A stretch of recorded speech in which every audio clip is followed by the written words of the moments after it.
Na svete žije 2,5 miliardy kresťanov, 2 miliardy moslimov a milióny židov. Judaizmus, kresťanstvo a islám sú tri hlavné západné náboženstvá. Spoločne ich následovníci tvoria polovicu svetovej populácie. Všetky tri náboženstva tvrdia, že veria v toho istého Boha. Boha Abraháma, Izáka a Jákoba, Boha starého a nového zákona. V prvej kapitole knihy Cieľ múdrych sa zameriavame na tento príbeh. Je to príbeh významný, pretože načrtáva začiatok vzťahu stvorenia so stvoriteľom, vzťahu Boha s ľudstvom. Každý, kto tvrdí, že verí v tieto knihy, sa musí vrátiť k tejto kapitole, aby jej plne porozumel. Musí sa vrátiť ku knihe Genesis a ku Koránu, k príbehu o Adamovi a Iblisovi a k stvoreniu Adama.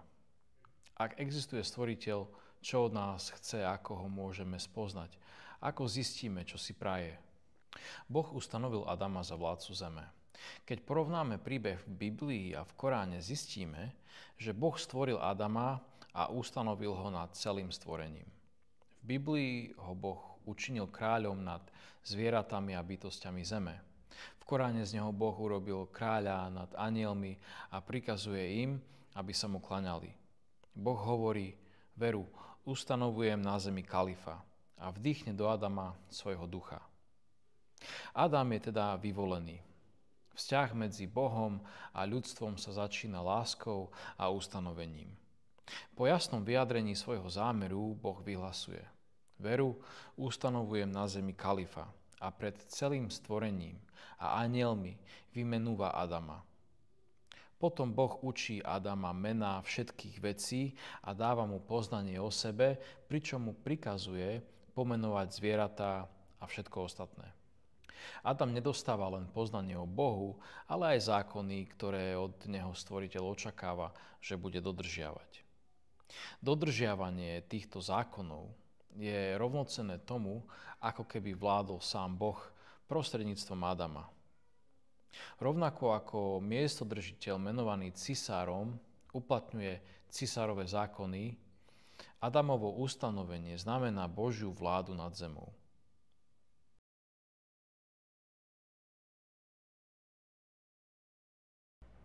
No a čo sa stane potom?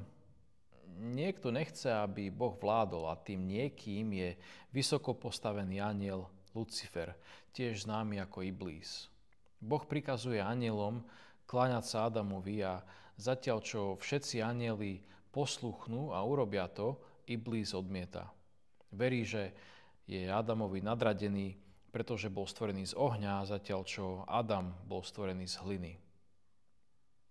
A tak vzniká rozkol medzi Bohom, ktorý ustanovuje Adama, a jedným z jeho najvyšších anjelov v otázke vlády. V dôsledku toho Boh vyženie Iblisa z raja.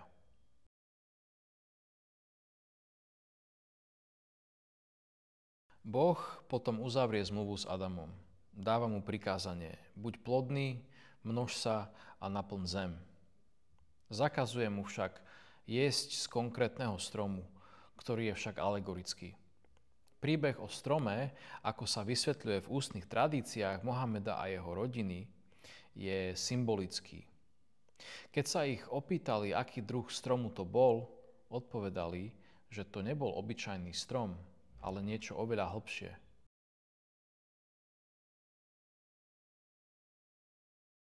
Historické ústne tradície objasňujú, že strom predstavuje poznanie Mohameda a jeho rodiny.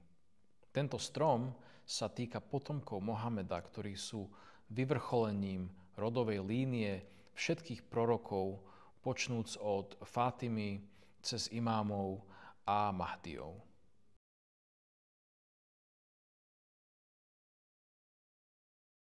Adam sa stáva pyšným a myslí si, že nie je nikoho, kto by bol väčší než on.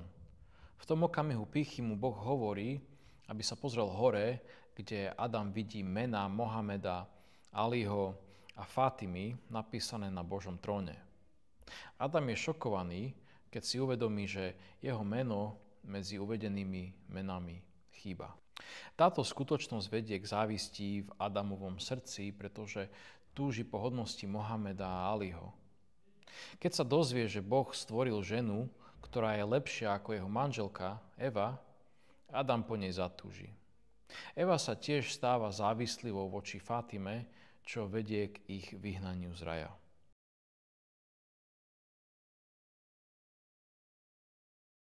Po vyhnaní Adam činí pokánie za svoj prečin. Podstupuje symbolický akt obriezky, keď si v pokáni odreže časť svojho tela. Verí sa, že akt obriezky vznikol v tomto momente.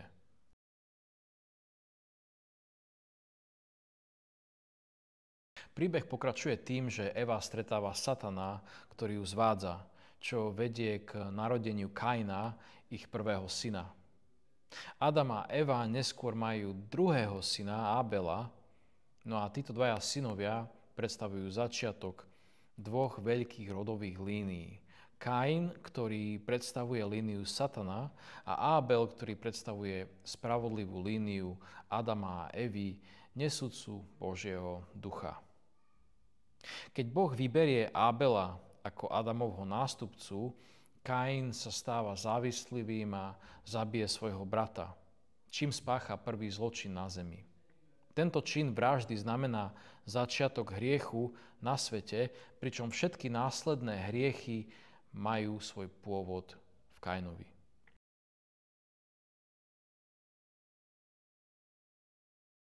Od toho bodu vznikajú dva systémy vlády. Jeden je založený na Božom ustanovení nástupcov, počnúc Adamom, ktorý určuje Abela a pokračujúc cez prorokov a poslov. Druhý je založený na moci a bohatstve, stelesnený v potomkoch Kaina. Tieto dva systémy vlády, Božia voľba oproti ľudskej voľbe, sú jadrom príbehov všetkých prorokov od Adama po Mohameda a až do dnes. Úlohou každého proroka bolo ustanoviť Božiu vládu Bohom vyvolených nástupcov, pričom odmietali falošných vládcov, ktorí čerpajú autoritu z bohatstva a moci.